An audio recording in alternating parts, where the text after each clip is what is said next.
booktube. My name is Elizabeth. Welcome or welcome back to my channel, Book as in Books. In this video, I will talk about all the wonderful activities I want to participate in the month of June. And I also want to talk about readathons in general. So I will leave timestamps in the description box below in case you just want the pile of possibilities for a particular readathon and are not interested in my rambling about readathons. A few weeks ago, Kelly from Books I'm Not Reading made a video about readathons and basically why she liked them. And I will leave a link to that video in the description box, of course. And I wanted to react to that video, but for some reason I did not. So I thought, okay, before I make a video for my pile of possibilities for the month of June, I will say a few words about why I like readathons and the sort of readathon that I like. Because there are multiple sorts of readathons on BookTube. And I would classify them in two categories. There are some readathons that are about quantities. For example, a readathon where you're invited to read for 24 hours out of 48 hours of a weekend, or where you are invited to read, I don't know, 4 books in 4 days, or 1,000 pages in 3 days, or something like that. These readathons I'm not particularly interested in. The other type of readathon is the theme readathon, and it's the type of readathon where you're invited to read just one book for that particular genre. Generally, it's because the host, the creator of the readathon, is particularly interested in a type of literature, whether it's a genre or it's literature from a certain time period or from a particular place on the planet. And they basically are just sharing that passion with us and that interest with us. And they just want to invite us, they are just inviting us to share their passion. And I think that's wonderful. I think that's one of the best aspects of BookTube. I think it's one of the reasons why I joined BookTube, because it has the effect of creating an activity, reading, that is very much individual activity, and it's turning it into a group activity, into a community activity, and where we can share with each other the discoveries we made in the particular field, yes, in that particular type of reading. The month of May was particularly rich in that type of readathon. There was, okay, let's see if I can remember all the readathons there were in May that I've seen, because probably there are some more that I haven't seen. There was May of the Moderns, where we were invited to read literature published between 1901 and 1945. There was Springathon, where we were invited to read nonfiction about nature. There was a Maybe Midrash, where we were invited to read about religion. There was the Historical Fiction Readathon, where we were invited to read historical fiction. There was Horror Mayhem, where we were invited to read horror. And there were a couple of romance readathons. One of them we were invited to read historical romance, and another one mafia romance. And there were probably others. So, the Asian Readathon, where we were invited to read books by Asian authors. So that is a lot of readathons, and I love it. For me, at the beginning of the month, or rather at the end of the previous month, so at the end of April, so for the month of May, it was at the end of April, I started to pay attention to all of the announcement videos, and I was a bit like, it's a bit like when I walk into a bookstore, I see all the possibilities, and it's a bit of an excuse for me to look at my TBR, all the books that I own and haven't read yet, and sort of, I'm looking for a little nudge that will force me, well, not force me, that will nudge me, that will sort of push me into picking up a book that perhaps I would not have taken into consideration. Now, of course, it happens very often that I think that I will participate in 4, 5, 6 events, and I end up participating in 1 or 2, or sometimes I aim to participate in 2 and I end up participating in none. It happens, and the month of May is a bit like that. I had seen too big. I was a bit overambitious in the number of activities I wanted to participate in. But because some books that I had put on hold at the library arrived and they are new releases and other people are waiting for them, I decided to give priority to these books. So that meant that I couldn't participate in some readathons. So in my wrap-up, I will say that I will not have participated in all of the readathons that I was hoping to participate in. But it's not necessarily a failure, because that nevertheless means that I thought about these books and that I will perhaps pick them up later down the line. A very good example of that would be the Irish Readathon. It was in the month of March, and I had held a book saying, okay, this is my possibility for the Irish Readathon, and I may not read it now, but it's a possibility. And that book was 1916 by Morgan Llywelyn, which is about the Easter Rising in 1916 in Ireland. And earlier this month, one of the books that I received from the library that I had put on hold was a book about Ireland. It was We Don't Know Ourselves by Fintan O'Toole, and it is about the history of Ireland from 1958 to nowadays. And I just loved that book, and it made me want to read about Ireland. So I picked up that book, 1916, that I hadn't read in the month of March, but I did read it now. So in a way, I'm sort of having an Irish readathon of my own in the month of May instead of March. But nevertheless, it's the readathon announcement of March that sort of reminded me that I had 1916 on my shelf. So even though I picked it up only now, it was the readathon of March that sort of put it on my radar. So I think it's going to be the same with the readathons of the month of May, in which I did not get to participate. Well, spoiler alert, it's maybe midrash.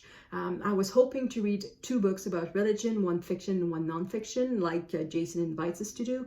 And unfortunately, these are the ones that I did not manage to read. So, yeah, I did not manage to read them in May, but it doesn't mean that I will not read them later this year, or that I will ignore the subject of religion, because it made me, just the announcement made me go on Scribd and look at all the possibilities, all the books that I could read, and I created a list and I saved it, and it's there for me. If I want to read one of these books later this year, I may very well pick them up. It could be for another booktube event, for example, Nonfiction November, or anything else. I really love these readathons where we are invited to read one particular book, to discover one particular aspect of all the books possible. And I really like the excitement it creates at the beginning of the month, of all the possibilities, of all the things that I may read for the month. And 2 examples of that are coming up in June. There are 2 events that I want to participate in. They are June on the Range and Ancientsathon. June on the Range is hosted by a whole bunch of booktubers, but I think it's the brainchild of Michael K. Vaughan. And he basically invites us to read a Western. That's it. That's all we have to do. We just have to read a Western for the month of June. And I decided to participate in it because I think that I could like Westerns, but I don't gravitate towards these books. Westerns used to be very, very popular in the 1950s, 60s, and for some reason they stopped being popular. Perhaps some of them did not age well, I don't know. Myself particularly, I have read 2 Westerns in my entire life. And I include cowboy romances in that. I've never read a cowboy romance. I may try one for June on the Range. But the one that I really want to read, well, I think, I want to try to read a book by Zane Grey or Louis L'Amour. Apparently, I've learned that because of June on the Range. They are 2 of the most classic authors of Westerns. So I want to try a book by one of these authors, or perhaps one each, I don't know. Zane Grey has an advantage. All of his works are on Project Gutenberg. He's in the public domain, so I just need to download one, and that's going to be that. That's going to be very easy. So chances are I will read a Zane Grey for June on the Range. There are other prompts. However, I don't think I will try to participate and tick all the boxes. I just want to read one Western, see if I like it, and yeah, hopefully I'm discovering a genre that I will turn to eventually. So it's really going to be a discovery for me. I've read just a couple of Westerns previously, so I know that I may like them. The 2 that I have read previously, one of them I don't remember. No, I remember the title. It was in French, so I don't know if it's translated in English. I think the title was Les Plaines de l'Arkansas, and I forgot the author. I will write it in the description box below. And the other one was, I think the title was Desperadoes. It was a book about the Dalton brothers, and it was written by Ron Hansen, who I think wrote also the book that is at the origin of the movie, The Assassination of Robert Ford by no, the assassination of Jesse James by the coward Robert Ford. Yes, it's in that order. So these are the two Westerns I've read before in my life. It's not much, so reading a third one could be interesting. So I want to participate in June on the Range to just broaden my reading horizons. And the other one that I wanted to participate in is Ancientsathon. This one is hosted by Jennifer Brooks, David Wiley, and Tori from Hufflepuff Discovery. They too have a whole bunch of prompts that I will also ignore. So that particular readathon invites us to read books that were written or published before the year 1700. So 17th century and earlier are fair game. And for that, I have books with me. So one book that I have on my TBR and haven't read yet is The Miser by Molière. That is a play by one of the most famous playwrights in French literature. Molière lived in the 17th century, and this particular play I have seen performed, but I've never read it. This is one that I have on my shelf and have I bought it, I think, a couple of years ago, and for some reason I've never read it. So Ancientsathon is a perfect occasion to read it. Another play that I would like to read for Ancientsathon is in this big anthology of Shakespeare. I would like to read All Is Well That Ends Well. And the reason is, I'll be back. The reason is this. This is the little pamphlet for the Stratford Festival. Stratford is a city about 1 hour and a half west of Toronto. And as the name suggests, it has a link with Shakespeare. So Shakespeare was born in Stratford in England, and this town named Stratford in Ontario decided to use the name, and it's a place where they have a Shakespeare festival held every summer. And I don't attend every summer. I've been there twice, and I want to go again this year. I don't know what it was last year, but 2 years ago it didn't happen at all. Everything was canceled in 2020. In 2021, I think there was some tentative things set up, but I don't know how it went. So for me, it would be the first time that I would go after the pandemic. So every year they play 3 Shakespeare plays, a tragedy, a comedy, and a history. So this year, the tragedy is Hamlet, the comedy is All Is Well That Ends Well, and the history is Richard III. It features, it stars Colin Feore, the wonderful Canadian actor. So I want to go to the Stratford Festival this summer. I don't know exactly when. I haven't booked my tickets yet. But I want to read All Is Well That Ends Well. Because of the 3 plays, it's the only one that I haven't read yet. Yeah, the month of June would be the perfect occasion to read All Is Well That Ends Well. So it's on my pile of possibilities for the month of June. And the other one that I would like to read is The Conference of the Birds by Farid Attar. I have no idea how to pronounce this. This is a Persian poet from the 13th century.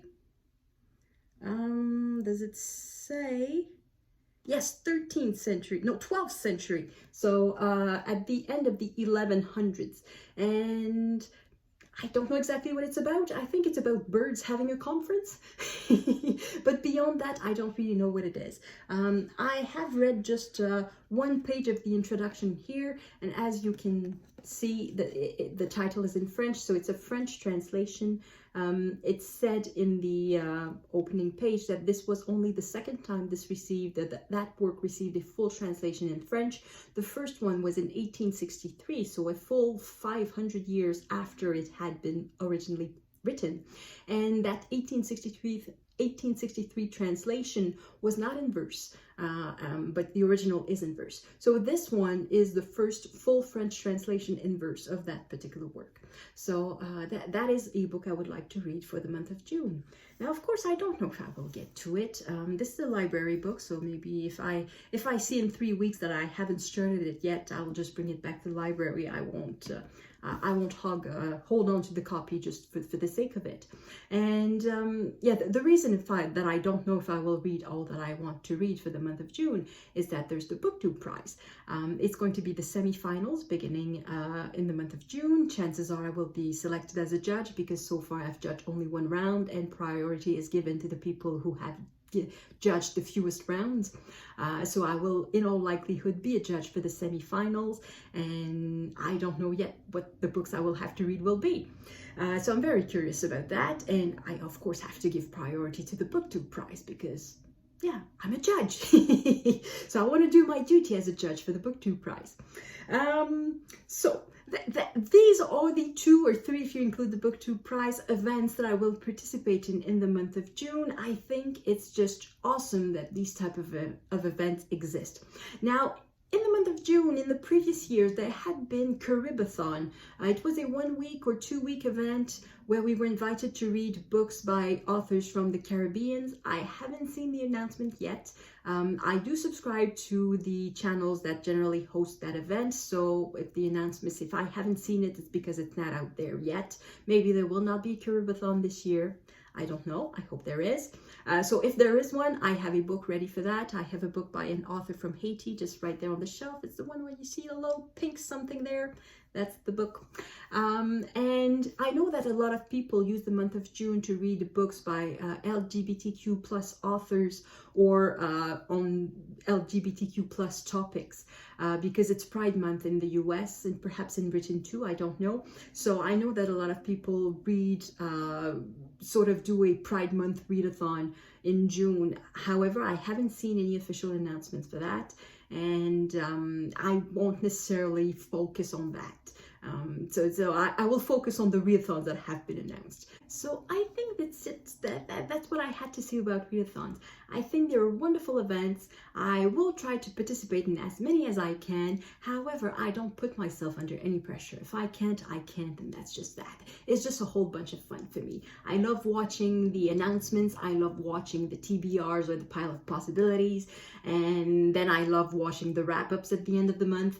But if I don't get to participate in everything, it's life, I understand, and I just think they are wonderful events, and I just want to support them. So that is it for me. Thank you everyone for watching. Let me know in the comments if you intend to participate in particular readathons for the month of June, or if you hate readathons, or if you love readathons, or let me know. Thank you for watching, and I will see you in the next video. À la prochaine!